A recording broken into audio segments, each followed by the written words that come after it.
Emmanuel Macron qui a été interrogé aussi sur les violences lors de ces manifestations, les violences venues d'éléments radicaux, mais aussi les violences policières. Exactement, sur l'usage de la force proportionnée, puisqu'on l'a vu ces derniers jours, de nombreuses vidéos sur les réseaux sociaux ont circulé mettant en cause l'usage de la force par les forces de l'ordre, par les policiers, à Paris mais aussi ailleurs, dans d'autres villes.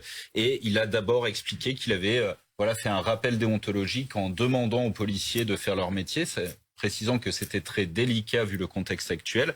Et il a indiqué: j'ai surtout vu des scènes où les policiers et les gendarmes étaient l'objet d'agressions violentes, et il ne met pas sur le même plan les violences dont sont victimes les forces de l'ordre et les violences dont sont victimes les manifestants. Je ne les mets pas en parallèle, a-t-il dit, nous ne céderons rien. Donc voilà une façon pour lui de dire qu'il avait bien pris conscience de la situation et des critiques qui apparaissent de plus en plus bruyantes sur l'action des forces de l'ordre, mais un soutien franc et massif aux forces de l'ordre, justement, qui tentent de sécuriser les cortèges jour après jour. Est-ce que ces propos présidentiels vous satisfont? Bonjour Denis Jacob, vous êtes secrétaire général Alternative Police CFDT.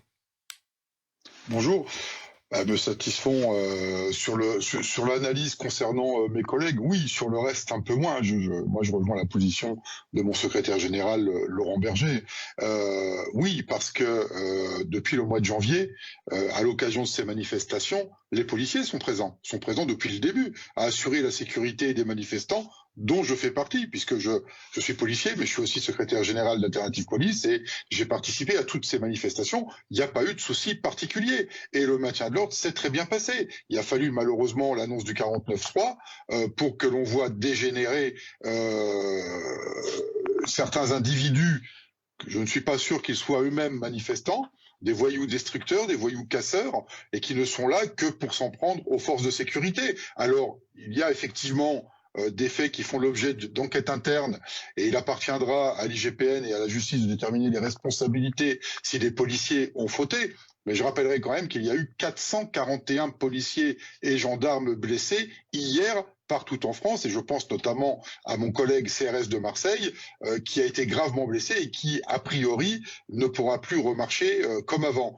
Donc, effectivement, nous sommes là pour assurer la paix et la tranquillité publique, pour assurer la sécurité des manifestants, mais aussi pour lutter et mettre un terme aux troubles à l'ordre public. Donc, effectivement, je rejoins la position, pour le coup, du président de la République de dire bien qu'il ne faut pas tout mélanger et pas mettre sur le même niveau ce qui se passe vis-à-vis des policiers et vis-à-vis des casseurs. Et je ne parle pas de manifestants, je parle bien de casseurs, et que malheureusement, quand des policiers interviennent dans le cadre de troubles à l'ordre public, malheureusement, le risque zéro n'existe pas, et on a toujours la crainte de dommages collatéraux parmi certains manifestants, et c'est ce qui semble malheureusement s'être produit hier. Quand vous voyez cette impasse politique et cette absence de dialogue? Pardon ? Est-ce que vous êtes inquiet pour la prochaine manifestation de mardi quand vous voyez cette absence de dialogue et cette impasse actuelle?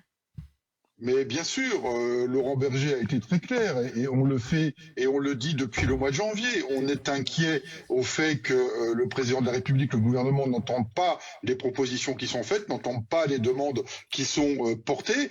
Et moi, je suis inquiet pour mes collègues, déjà parce que mes collègues sont particulièrement fatigués, et que si on va sur un temps long de manifestations de plus en plus avec des individus radicaux, eh bien, on risque de se reconfronter à nouveau à un gilet jaune bis, et que mes collègues sont particulièrement fatigués, que je ne suis pas sûr qu'ils soient en capacité de tenir jusqu'au bout.